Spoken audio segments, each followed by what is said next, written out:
We are finally back from another hiatus, and we can finally start getting the answers we're looking for and see how things play out. Will Crenshaw make it to the playoffs? Is there more to the story with Tamika and the now leaked footage? What will be the blowback from leaking said footage for Liv and Laura? We discuss it all here today, so let's get into it.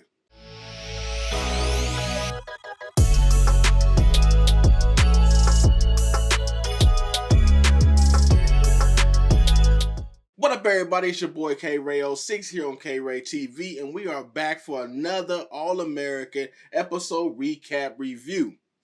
Y'all know how we do it here. I'm going to go through the episode, giving you my opinions and my thoughts on the major plot points, the pacing, the characters, and storylines before going into the good, the bad, and the downright disrespectful of it all. I do want to apologize for the late upload because I've been working on a few things. Schedule in real life has been changing, and I've been trying to kind of like stockpile on videos so I can edit them and start giving you guys more of a schedule of video drops rather than just random here and there, you know? And we can get back to doing the video drops for the recap to All-American, usually on a Tuesday, Wednesday, and the promo on a Friday, you know? And any other videos in between. So we're going to work on that, but I just want to apologize, you know, for the delay. I also want to thank those who've been rocking with me, keeping me up to speed with All-American. So shout out to Jessica Pitts for always sending info on the show synopsis, like every single time. She always come through with the come through, and I appreciate you for that. Also, shout out Corey Lanai for also keeping me up to speed with the episode synopsis, the titles, the pictures, like everything. Like I want to thank y'all because, you know, y'all keep me together. And let's not forget someone who has now become a content creator herself. Yes, Miss Naomi Beauty Mind. She made sure that I am always all together when it comes to All-American, and was the first person who helped me when I needed pictures for a recap video. Like, she worked her magic and came through with the come through with the pictures. So shout out to you. If you didn't know already, as mentioned, she just went public as a content creator. So if you want more of some All-American content, then please go over there and support her page. Hit that like button, subscribe, comment, and check out them videos. Currently, my favorite video is Spencer and Olivia's A Forever Love. I ain't gonna spoil it, but she got a good eye at catching the essence of each character, so check that out. And I know there are a lot more people who I need to shout out and whatnot, and if you didn't hear your name here, fret not. We got a lot of more videos to cover, and y'all part of the Dream Squad, the best on the net, so I got y'all. You're a part of the family, and I really do appreciate it. Now, if you're new to the channel and love the content or just support your boy, then hit the like button as it helps. Show some love by hitting that sub. Join the best on the net, that Dream Squad. And as we make our way to that 10K, and hit that noti bell, hit all, and share like you care. Now that business has been done, let's get into this review. Episode 12, titled Fight the Power, is exactly what it suggests. This is the fallout episode from the leaked footage, and its effects should last around another episode or two based on the writing and pacing of the show. Starting off, we get Laura, Jordan, Simone's dad Robert, and wait a minute, Hopper, who this woman? Like, forgive me because I sat through this whole scene and I didn't know who this woman was. I thought she was the lawyer. Like, I'm like, I know y'all ain't gonna unviv us like that. Like, I know y'all ain't gonna just change not only the character, but the skin tone of the character. Like, come on. Like, I remember Simone Mom, and she was fine, by the way. You know, chocolate thing. And now, you know, we pop up with this new person. Like, first JP, now her. Like, All-American just changed to All-American Revenge of the Parent Snatchers. Like, come on. Come on. Anywho, the show opens up with Laura talking to Simone's parent, trying to get the marriage annulled. And Laura is still spearheading this idea, and the new mom does not agree. She says her daughter is not going to be a divorcee at 18, and new mama is not playing. Like, she immediately comes for Laura's neck and would not let anybody get a word, even throwing shade at Billy, who was absent yet again when it comes to family matters. Laura stands up for herself, saying she's not going to be disrespected or condescended, two of which things she's already been by her own daughter, Olivia, but I'll say that's smoke for later. And Robert speaks up and asks for everyone to take a little breath, take a break, calm down. We jump back over to Crenshaw High and we get a sighting of light-skinned Swollenness. Yes, he's back, and the guy's hitting the weights. Billy, again, is nowhere to be found. They bring up that issue of having an extra hour-long practice with no coach. And Spencer tells them not to worry because, the assistant coach can actually do their job, assist and coach. However, they've been balling like crazy these last few weeks of games we have not seen. And tonight's game, which will be the last game they need to qualify for the playoffs, will be no different. And Chris jumps in, with that hair of his, and it says, it's their time, it's their season, and they all pumped up and everything. Like, yeah, we're gonna take this over. As Spencer stares into an empty coach's office, giving that old puppy dog look, as we jump over to see Billy sitting at a neurologist, and that's why he's MIA, because he can't seem to remember anything about beating up Carter, yet everyone else seems to remember. And so whoever brought up, the concept of CTE, shout you out. I think it was Jessica, but I could be wrong. But, shout out to you because, y'all did say that was a possibility of being why Billy can't remember certain things about that incident. Next, we hop back over to the Bakers, and the women of the house are still going at each other's neck. And Robert takes over and asks Jordan and Simone what they actually want to do. Like, do they want to still remain married? But before they can actually answer, Laura gets a call. Well, another call, as her phone's been blowing up the entire meeting. The new mom tells Laura to just answer the phone and gave her some extra lip about it. And I was like, bruh, like, y'all made Laura the official punching bag of the show. Like, cause she stayed getting disrespected. like I swear. Laura picks up and as she learns the tape was leaked, as she turns on the screen and see the hardcore evidence as it plays out to the world, as everyone comes aside to view it before she turns it off, and asks, how did they get the footage? And Miss Suge Knight herself walked down the stair. I'm talking about swole, like where a prison stair on. Talking about, I did it. They had the side shot and everything. I did it. And then stares her mama down like, what you gonna do about it? Like, all the while the All-American logo comes up, and this is how we start the show. And I want to say the opening of the show was amazing. Like, the opening of the show was amazing. I was like, okay, the pacing, the tone, all right, I see what type of mess y'all gonna get us into. Now, please tell me, those people in the comments in the last video, y'all still think Liv is not being disrespectful in Little Miss Perfect, because all I see is yet another reason why she should have been snatched up by her new growth.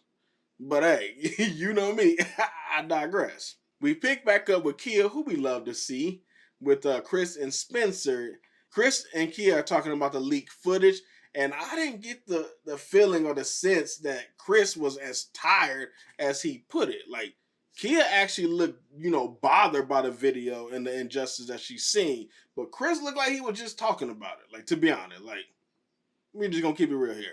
And Spencer, oh, Spencer, why was the brother spacing out? Like, we get a flashback of Spencer and Jordan when they got harassed by the police in season 1 and thrown on the ground and got put in handcuffs. And I was immediately like, here we go again. Like, tell me if I'm bugging, but how is it that experience was traumatizing to Spencer to where it caused him to space out from a video to Mika that he never watched? If that was Jordan spacing out, then yes, because that was his first encounter with the police. And Spencer is the one that coached him through it. And even asked Billy after the altercation why he never gave Jordan or his kids to talk about police. So why is Spencer the one being triggered by it? Jordan should be the one experiencing this and being like, yo, this brings back the time, when I was in Crenshaw that first time and I got hemmed up. And Spencer had to coach me through this. I honestly felt like the writers need something to tie something together here, and they pulled that together out of their hat because it didn't go together. Like they trying to equate, that situation with this situation, and they're on entirely different levels. But I bring all that up because it ties to the theme of the episode as we watch him go from Spencer James to Spencer X, Malcolm. And speaking of Olivia Baker, aka Betty X, sits at the Baker's house while Laura is living, and in comes Billy. I'm like, oh, now you want to show up, huh? And he questioned Liv's action as Laura asks a question everyone on Earth has been asking Billy ever since the show's opening back 2 seasons ago. Like, where the hell have you been, Billy? Where was you over there getting beat up by Lance again? While you over there singing "Can You Stand the Rain"? Like why you always MIA when your kids need you the most? Coming up in there trying to discipline someone. Like Liv was looking at her daddy like, watch me call Uncle Lance over here, and then we gonna see who you talking to. Like, cause I would have been looking at him the same. Like, you ain't even here, sir. Go back to where you came from. Liv says she has to do something, and the cops who murdered Tamika and walking around shouldn't be walking around free, and why hasn't Laura indicted them?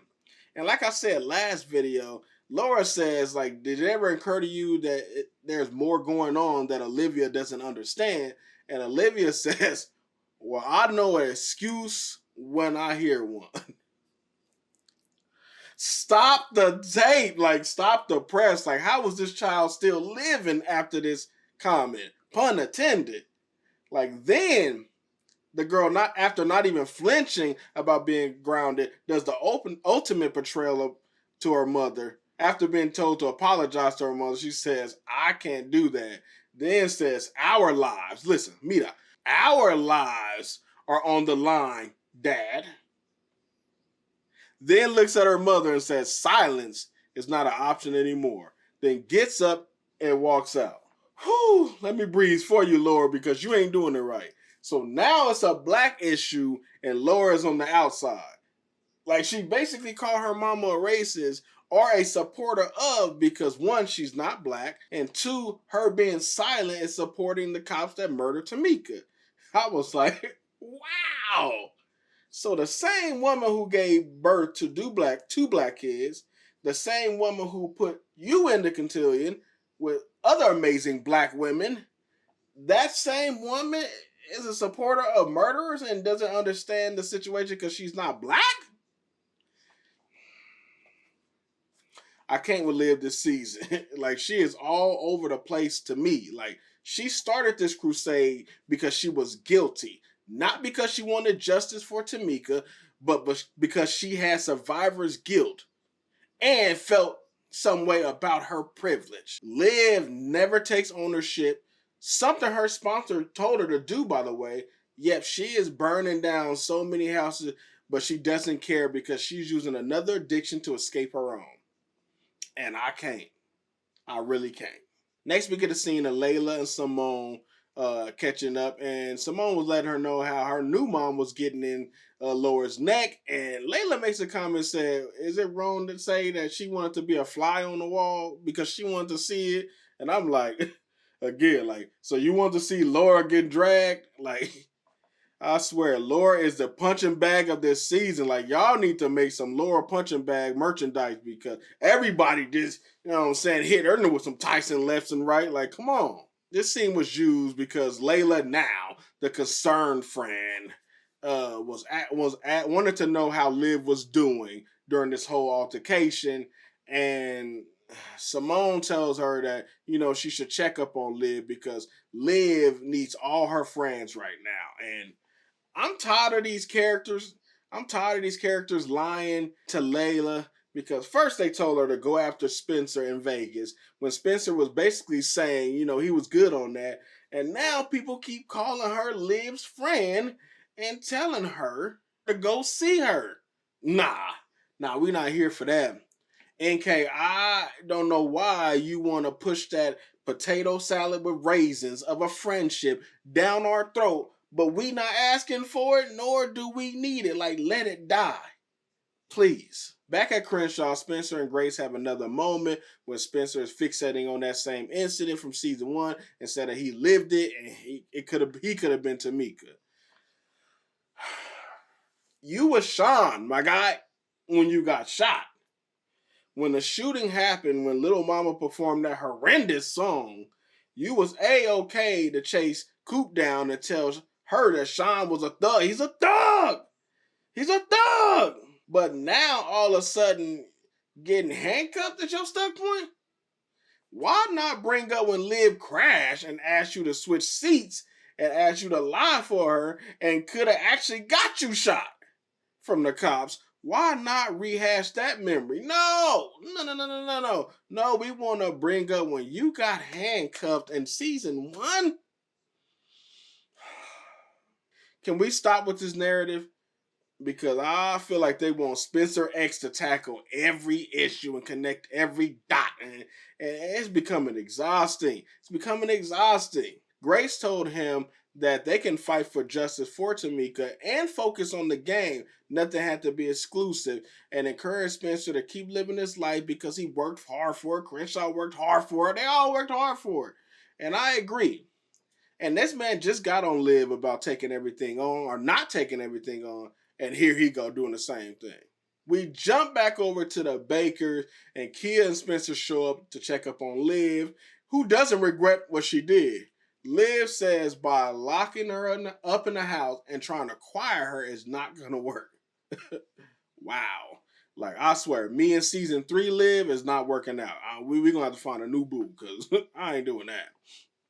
Then Spencer X with his cape on immediately jumps in to save Liv as he says she's in a lot of trouble as it is, and him and Kia can pick up where she left off. He did mention that, Liv should make up with her mom, because that's her mom. But I was like, here we go again. Like, let's be honest right here. Like, let's cut the red tape. Spencer is doing this because of Liv. And Liv is doing this because of guilt. Yet they trying to portray it as justice for Tamika. Like, Kia seem like the only person who's actually seeking justice with no strings attached. But people just want to paint them two as, Crenshaw and Beverly's savior. Like, but can we call a spade here? Speaking of which, Kia is like, yo, hold on now. Like, let us get on the field first. Like, let us put our heads together. Let's not rush out there and just do nothing ignorant. When people use their mind, it makes sense. And this is when, they give that old crusty pan in shot. And as Spencer gets an idea, and we already know what that was, which leads us to the biggest moment, our plot point of the show, which is Spencer wants to kneel during the anthem as a protest for Tamika. And Chris isn't with that idea because it's not just him who it will affect. Players will get suspended or could get suspended or banned from playing because they kneeled during a playoff. And Spencer has no idea or has not done any research on that fact. And Chris is mad about that fact.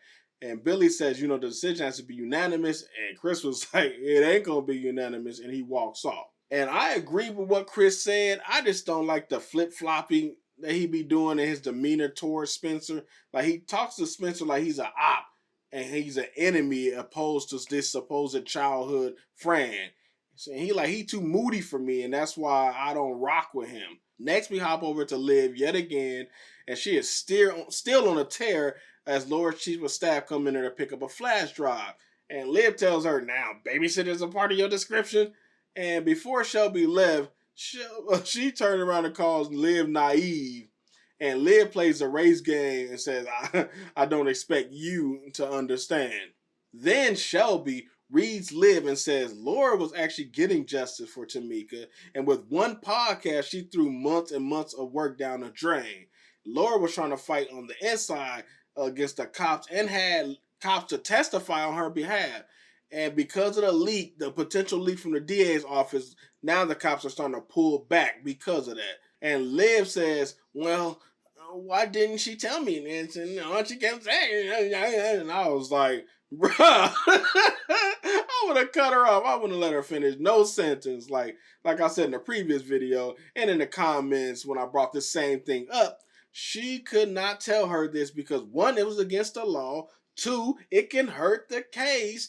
And three, by Laura saying that she had to be perceived a certain way, should have told you or should have let anyone listening know that there was more to the case or more happening within the case.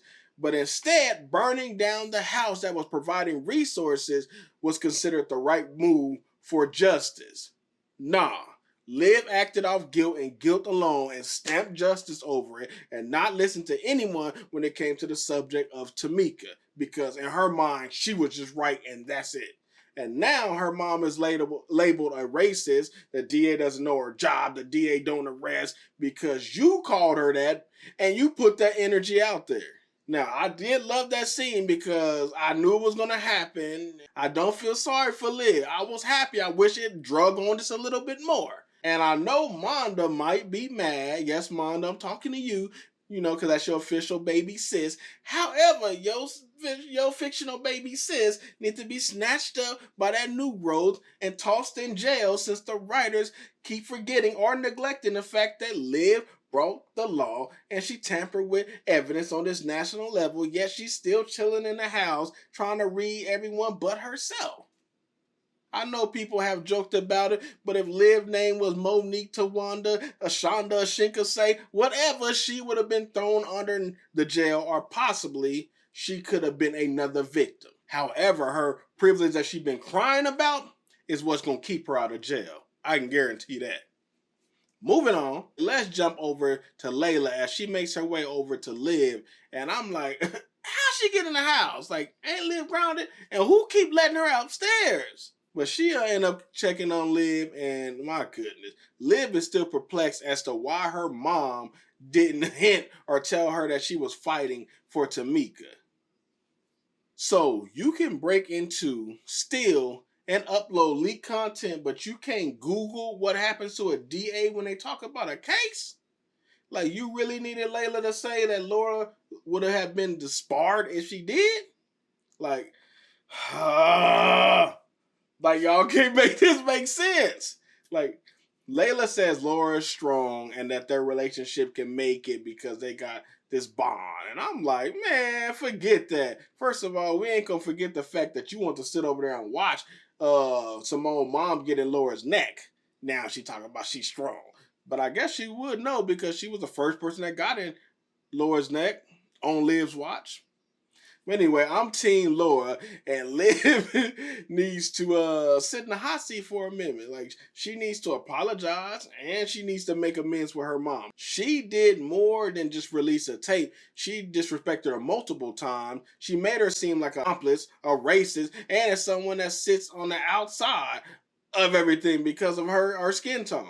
Like, we not doing that here. We not doing that here. Take them big ol' eyes and start making up since you got a lot of work to do.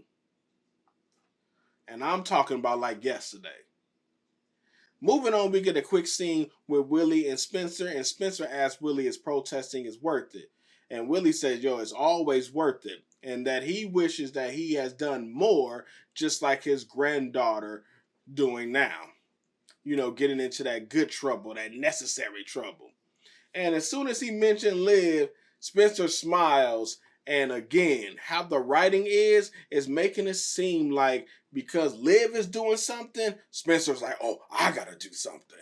And not like, let me do something because I believe it's right. And this is why. You, sir, Spencer is irking me too.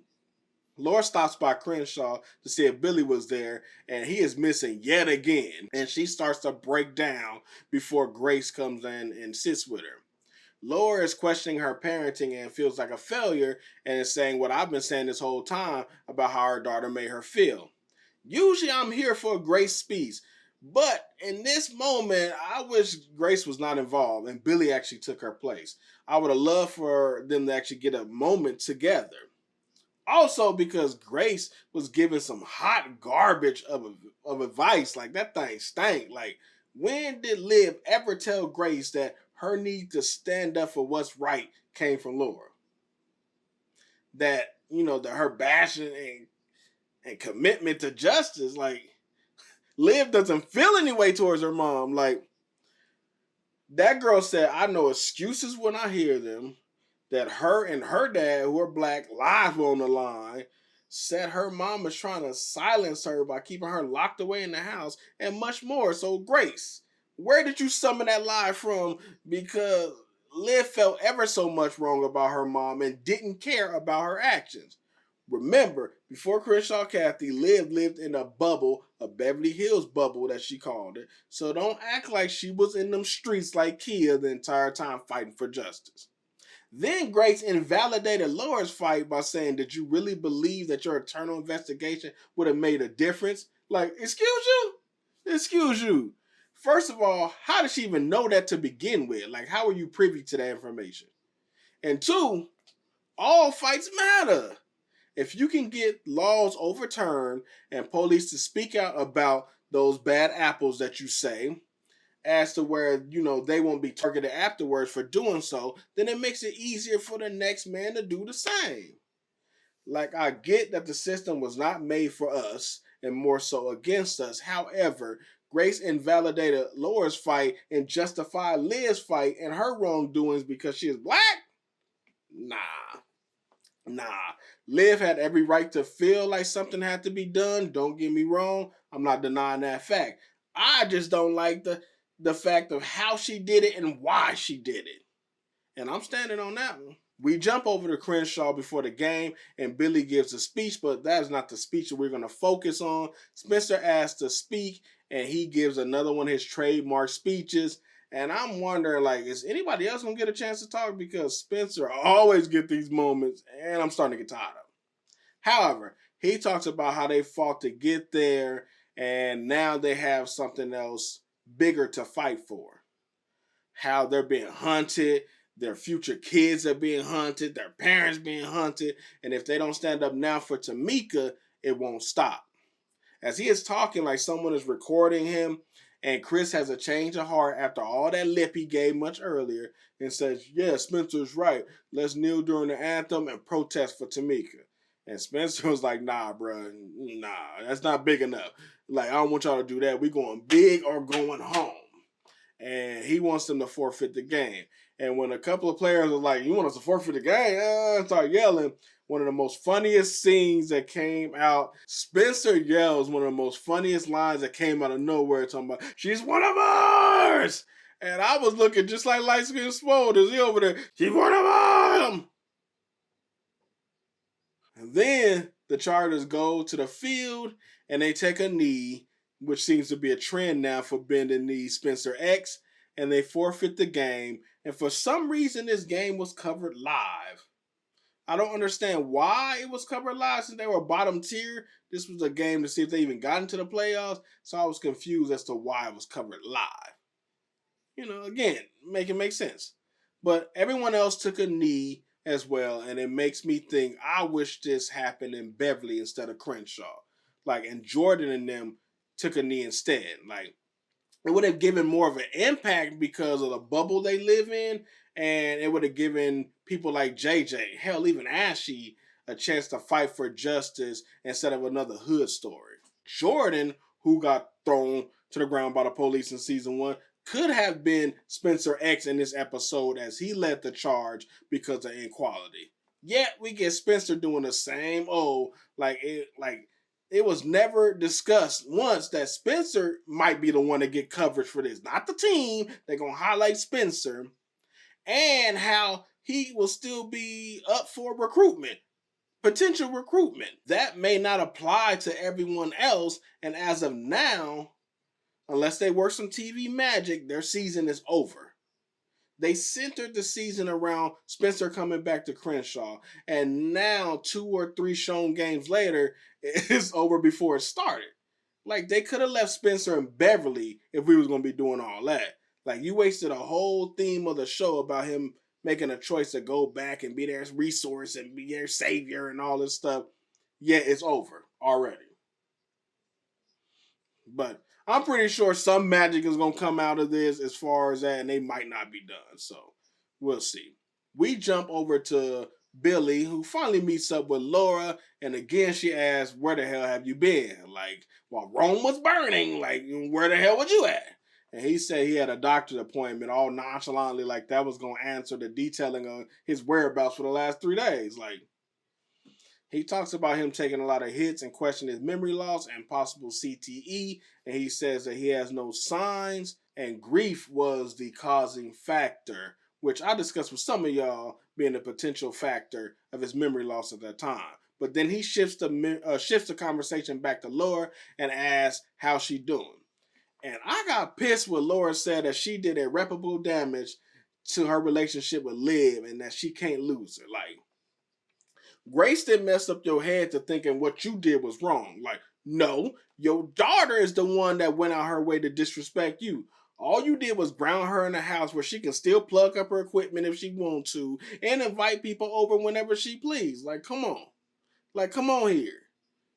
Moments later, Shelby says Liv podcast went live and Laura was surprised. And I'm like, bruh, you act like you can't walk upstairs and start snatching stuff. Liv asked Layla to speak on her behalf like her audience knew who she was, but I digress. And Layla reads something that Liv wrote. First call out, Liv says she is a scream in the streets, burn the house down type of warrior. Besides your own house and the streets being your mother, when or where was this warrior at? Y'all point her out to me because no, you were not. Then she says she stole it, the tape, admitting to crime, and still says she does not regret it either. She just regrets hurting her mom in her fight. So you couldn't, go downstairs and tell her that personally. Maybe give her and her team and put together a message to put out to the public. No, I got you. And what really got me mad is when Billy smiled during that whole speech. Like, if you don't sit down somewhere before I have Lance come up in there and have you hanging over another balcony, this is why your kids be doing the most. Like, one little speech and the world is all good now? No. Liv needs to deal with them same consequences that you said Jordan needs to deal with. And because the speech didn't move me at all, besides taking me from being annoyed to snatch ready. Like, that's all it did. Lastly, we end the show about Spencer talking to Jordan about depression and saying that he needs to fight to get his life back and fight off depression. Sir, how are you putting depression on Jordan? You don't live the person you just supported who needs help from multiple things besides addiction. You just watch her like to match her own demise, but you want to label depression on the Jordan. Anywho, Jordan wants Spencer to train him so he can get back to the game, kind of like when Jordan helped Spencer last season kind of get back into the game. Same storyline. And after a while, Spencer agrees, and on one condition that Jordan has to go see his therapist. And it was funny because how he said yes to Spencer was kind of like he was saying, like, yeah, I'm going to say yeah just for you to train me, but I ain't going. They hug it out, and then the show ends. Now, let's talk about the good, the bad, and the downright disrespectful. The good, I would say Shelby reading Liv, and then Laura's stance on this episode. I think it really showcased Laura's range of acting, and as she voiced some of the concerns as when Liv violated her. I wish they played into that more and gave her and Billy a real discussion, and her and Olivia X a chance to actually talk it out as well. Besides that, not seeing not seeing Vaseline and Ashley together, and Coop, I think that's worth being, on the good list. The bad, the pacing of this episode, like, I was not rocking with the pacing, the plot holes, the lack of connection that took place. Like, it seemed like they were stringing things along, and the episode seemed like it wanted to say too many things all at once. And people were just flip-flopping and bouncing all over the place. Like, if you want to do a theme-driven episode, focus the story around one or two people so that it doesn't jump all over the place and is more cohesive. The downright disrespectful. Billy for remaining absentee in his family's life. Jordan for doing the same storyline and the same thing as last episode with a little splash of Simone. Spencer and Betty X for making it about them instead of Tamika. Yes, I said it. Chris for that hair still. Y'all for shipping Simone and Spencer from one scene, Ashy for saying him and Jordan has been best friends since 6 or something like that, Preach and Mo for that sloppy kiss that needed to go, Monda if she tries to defend Liv action, whomever keeps letting Layla in that house, that dusty speech at the end, Billy for smiling at that dusty speech, Grace for acknowledging Liv's action and making up lies and talking about Liv told her this, Grace sit down with that dusty wig, and the show for taking another break after the next episode. This episode really didn't do it for me. However, I still got a lot more to talk about, so I will continue that in the comments below. And I can't wait to see your list and hear your points because I know they're going to be interesting. And thanks again for being here, and I'll see y'all in the next video. Like, comment, subscribe, and share, and we out. Peace. You just come running by.